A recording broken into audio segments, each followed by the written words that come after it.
তারাবিতে 4 রাকাত শেষে একটি দোয়া পড়া হয় এবং মুনাজাতে একটি দোয়া পড়া হয়। এই দুটি দোয়া কতটুকু সহি দোয়া করে জানাবেন ভাইরা আমার। তারাবিহ যেটাকে আমরা বলি, এটা তারবিহ হাদনের বহু বচন। এই শব্দটি মূলত, এই সালাতটিকে মূলত তারাবি বলা হয় এই জন্য যে তারাবি এর মানে হলো যেটা আরাম করে করে পড়া হয়। যেটা কি করে করে পড়া হয় ভাই? আরাম করে করে পড়া হয়। 4 রাকাত পর পর যে আমরা বসে থাকি, এই বসাটাও এটা এই জন্য যাতে রেস্ট হয়, এটা কোনো আবশ্যক না, না বসলেও কোনো অসুবিধা নেই। তো এই যে 4 রাকাত পর পর দোয়া আমরা পড়ি সুবহানাল মুলকি ওয়াল মালাকুতে, এবং শেষ পর্যন্ত পুরো দোয়া আমার জানাও নাই আসলে। এই দোয়া কোনো হাদিসে বর্ণিত নাই। মুক্তাদি বেচারার তো কোনো ডিউটি নেই, তারাবিতে কোনো ডিউটি আছে? হাবেশ সাহেব তুফান মিল পড়ে যাচ্ছে, সে তো দাঁড়িয়ে চলেছে, কোনো কাজ আছে তার? পুরো নামাজ বলতে গেলে সে রেস্টই করতেছে, একরকম কোনো কাজ নাই, শুনতেছে শুধু, তাই না? মুখ দিয়ে ফেরা শুনতেছে তো হাবেশ সাহেব, মুক্তাদি সাহেবরা তো সব চুপচাপ। সালাম ফেরানোর পর 4 রাকাত পরে সালামটা ফিরাইতে না ফিরাইতে সবাই মিলে তারা সুবহানাল মুলকি দিলেন টান। তো এতক্ষণ তো বেচারা রেস্টে ছিল, এখন না বরং কষ্ট হলো, ঠিক না ভাই? ঠিক। তাহলে এই বসাটা রেস্টের জন্য, রেস্ট হলো কোত্থেকে? আর খোলাসা কথা হলো 4 রাকাত পরে যে দোয়া পড়ি আমরা, এই দোয়া কোনো হাদিসে বর্ণিত বা এই টাইমে পড়ার জন্য কোনো নির্দেশিত বিষয় নয়। ইসলামে কোনো কিছু কোরআন হাদিস যদি না থাকে, নিজেরা যদি সেটাকে ইবাদত বানিয়ে নেই, কোরআন হাদিসের ফরম্যাটের মতো করে নেই, তাহলে সেটার কারণে সওয়াব না হয়ে বরং গুনাহ হওয়ার শঙ্কা আছে। এই জন্য সাবধান থাকতে হবে।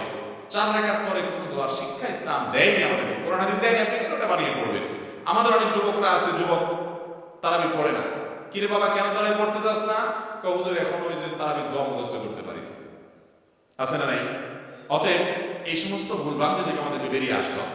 আবার তারাবির এই 4 রাকাত পর পর যেরকম দোয়া আছে, একইভাবে ওই মুনাজাতের জন্য আবার একটা দোয়া ইয়া মুজির ইয়া মুজির ইয়া মুজির সাথে শেষে দেয় আর কি। কোরআন হাদিস গেটে আমরা তো কোথাও পাই না যে হাফেজ সাহেবরা পড়েন, কোথাও পাইছেন একটু দেখাই দিলে আমরাও করতে পারি, নাই তো কোথাও। বুঝতে পারছেন কথা? তো এগুলো ইসলামের নামে কোনো কিছু যখন নিজেরা বানিয়ে নিব এবং ইবাদতের ফরম্যাট তৈরি করব, সেটা বিদআত হবে। মনে রাখবেন, টাকা না থাকলে এমনি চাল দোকানদার চাইলে দিয়ে দিতে পারে, কিন্তু জাল টাকা দিলে মায়ের একটাও নিচে পড়বে না।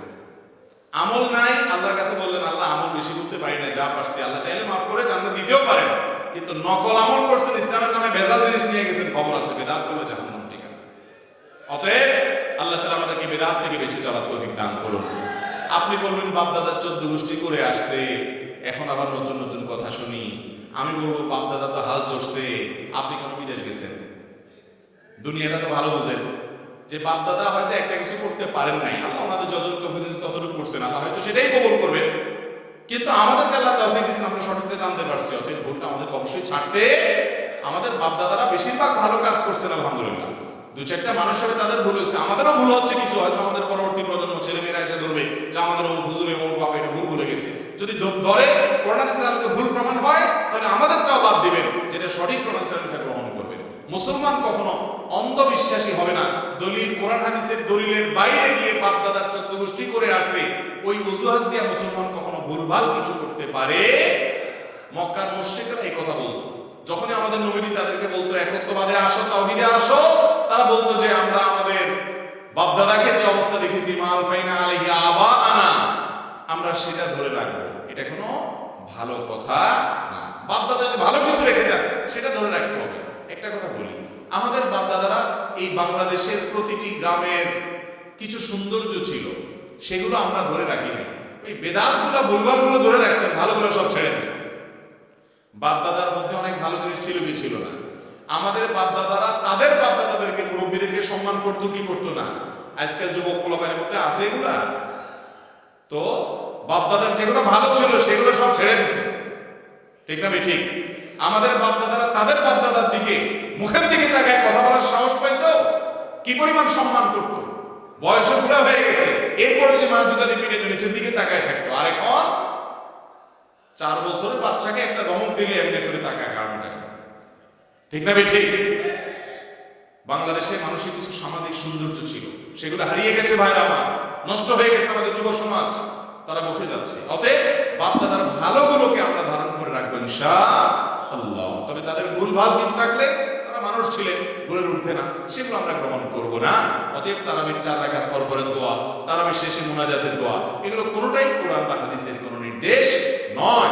আমরা তারাবির পর 4 রাকাত পর রেস্ট করে আমরা ওই টাইমে বসে চা খেতে পারি, পানি খেতে পারি, বসে থাকতে পারি, জিকির করতে পারি, এটা আমাদের ব্যাপার। কিন্তু এটা দোয়া বানায় নিল যেটা পড়তে হবে সবাই আবার সুরে সুরে তারা তাল মিলিয়ে, শরীয়তে কোনো ইবাদতের মধ্যে নিজের মন গড়া কোনো পদ্ধতি ঢুকানো জায়েজ নাই। অতএব এটা করবো না। এবার প্রশ্ন, ইমাম সাহেব কবরের দিকে ফিরে মুনাজাত না করার কারণে ইমাম সাহেবকে বাধ্য করা হচ্ছে, অথচ ইমাম সাহেব কিবলার দিকে ফিরে মুনাজাত করেন, আসলে সঠিক কোনটা? কবরের কাছে আমরা তো দোয়া করি না, আমরা দোয়া করি কার কাছে? অতএব কবরের দিকে ফিরে দোয়া করার তো কোনো বিশেষ কারণ থাকতে পারে।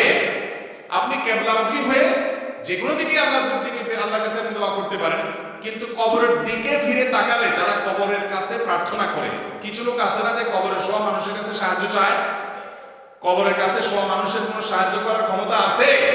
সাহায্য করার একমাত্র ক্ষমতা কার? আমরা সূরা ফাতিহাতে নিজেরাই স্বীকার করি, ইয়াকা নাস্তাঈন, আল্লাহ আপনার কাছেই সাহায্য চাইবো, আবার কবরওয়ালার কাছে সাহায্য চাই। এজন্য কবরের দিকে ফিরে দোয়া করা এটা প্রকারান্তরে কবরওয়ালার কাছে সাহায্য চাওয়া অন্তত সাদৃশ্য হয়। ইমানদার চাইবে আল্লাহর কাছে, এজন্য যে কোনো দিকে তিনি চেয়ে দোয়া করতে পারেন, কিন্তু যখন কোনো বিষয়ের দিকে চেয়ে দোয়া করলে মনে হয় তার কাছে চাচ্ছে, সাদৃশ্য হচ্ছে, সে তখন কিবলামুখী হয়ে দোয়া করবে এবং প্রমাণ করবে যে না, আমি কবরওয়ালার কাছে নয় বরং কবরওয়ালার মালিকের কাছে চাচ্ছি। মালিকের কাছে চাওয়ার সুযোগ থাকলে মালিকের কাছে না চাইয়া মালিকের কর্মচারীর কাছে চাওয়া কি কোনো সম্মানের কথা? তাহলে আল্লাহর কাছে চাইতে হবে, আল্লাহর কোনো গোলামের কাছে